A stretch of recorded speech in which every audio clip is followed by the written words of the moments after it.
film you're watching is a repair by Mark Walmsley, Archive Conservation Manager for Lancashire Archives. The seal being repaired is a Charles II Great Seal, which was originally attached to a 17th century charter of the city of Lancaster. The damaged seal was housed in a leather pouch. Using a scalpel, I cut away the stitching to reveal the damaged sections. The dimension of a great seal is traditionally 4.5 inches, 110 millimeters, or thereabouts.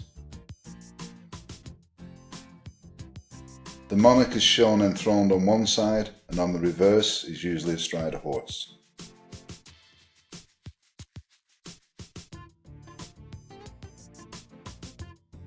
The first stage is to cut a template of card matching the dimension of the seal. I then put the jigsaw of original pieces together.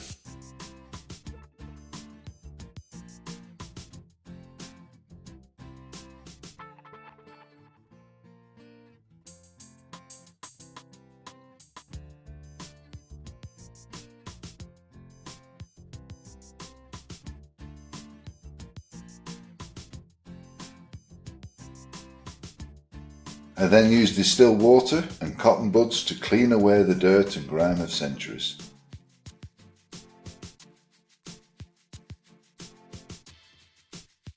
This reveals the original green colour. Pigment was added to the wax when the seal was first created. Verdigris gives the seal a deep green hue.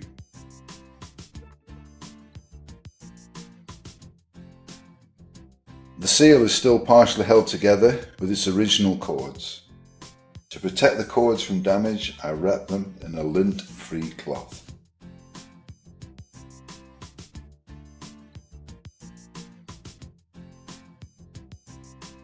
The original seal is made from beeswax and rosin. The rosin helps bind the wax together, giving it strength and flexibility.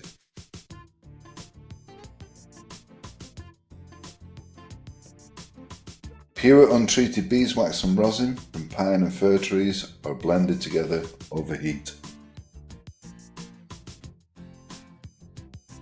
The archive conservator will always use materials that complement and match the elements used in the original creation of the seal. Once the rosin and beeswax are blended together, I light a small spirit lamp and I am ready to assemble the damaged pieces of the seal. I take individual pieces of the original seal and insert heated stainless steel pins into the damaged sections.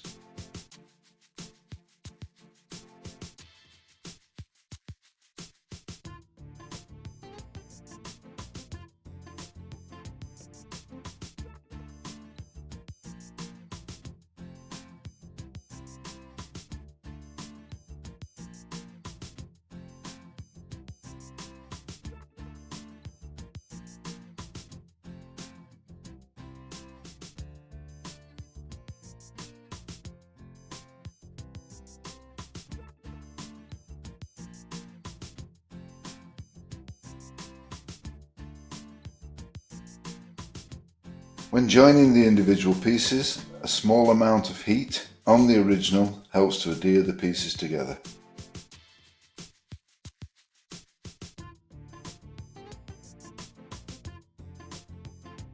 The original seal is made of thin layers of wax. This is in 4 layers known as wafers. The first 2 wafers are impressed into the seal matrix, creating the impression on one side of the seal. The cord is then set in place and the final 2 wafers placed on top. All 4 layers and the cord are then pressed together, creating the final seal.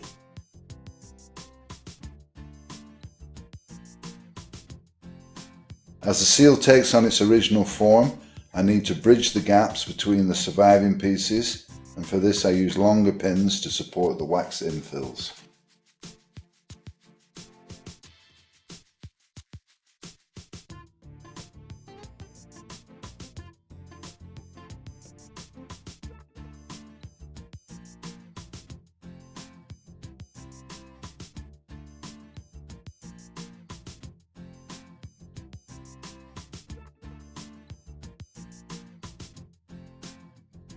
I take a small amount of the liquid wax and pour it into the polyester working surface.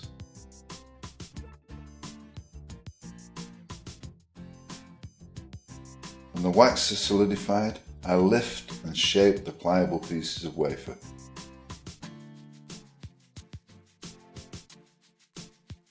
This is moulded and trimmed until it fits the damaged area.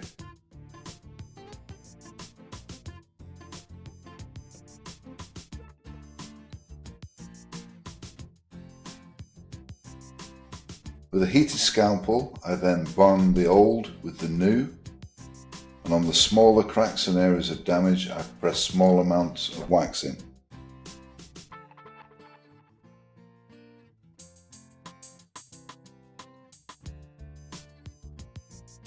I then flood the fissures with the liquid wax.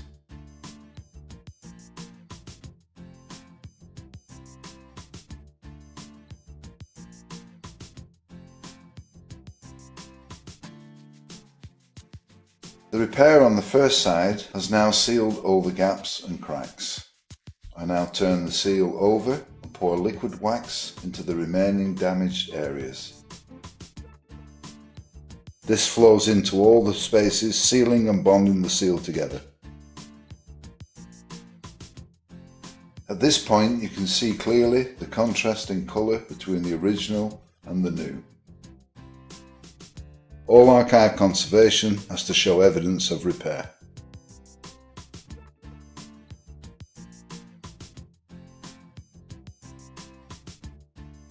Gradually, new wax is added to give shape to the final repair.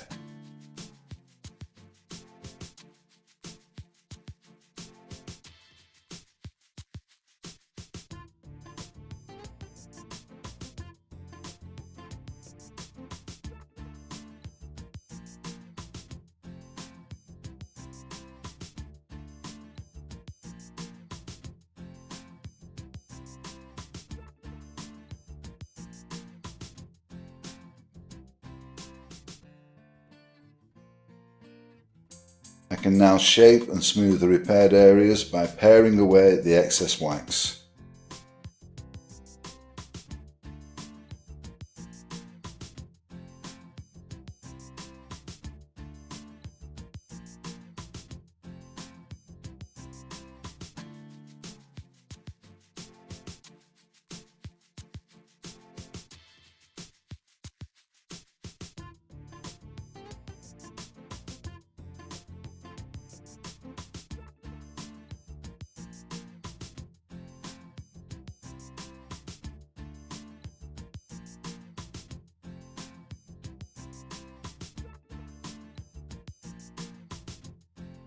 I use a strip of wax to build the edges of the seal, which helps to shape and strengthen the repair and protect for the future.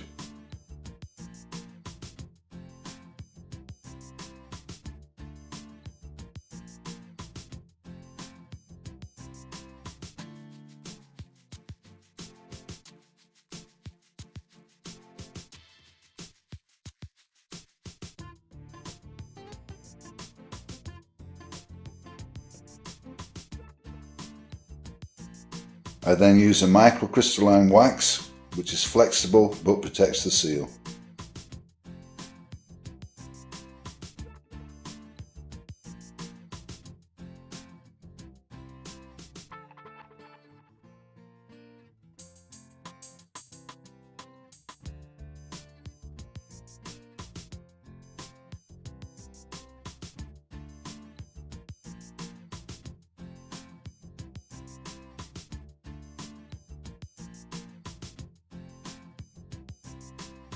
The wax at this point is still soft and malleable, and even with the heat of my finger you can smooth the new wax into shape.